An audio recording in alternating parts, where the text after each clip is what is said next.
ఏం కుమారు, నీకు అమ్మంటే అంత ఇష్టమా? ఎవరికి ఇష్టం ఉండదు? కుక్కలకి పిల్లలు కూడా అమ్మంటే ఇష్టమే.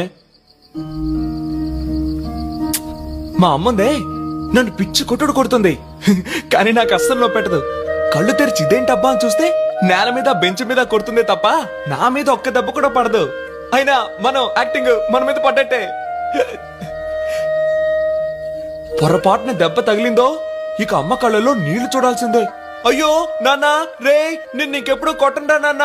స్కూల్కి వెళ్ళి బాగా చదువుకోవాలరా, చదివి పెద్ద బ్యాంక్ ఆఫీసర్ గవర్నమెంట్ ఆఫీసర్ అవ్వాలరా. అంత బతిమాలేదు మధు, నాకు అప్పుడు అదోలా అవుతుంది. ఇప్పుడు ఏం చేయాలి? బడికి వెళ్ళాలి అంతే కదా. బ్యాగ్ తగిలించుకొని వెళ్ళిపోతానంతే. మా అమ్మ ఇప్పుడు నాతో ఉంటేనా నేను అసలు అడుక్కునేవాడిని కాదు, ఇక్కడికి వచ్చేవాడినే కాదు.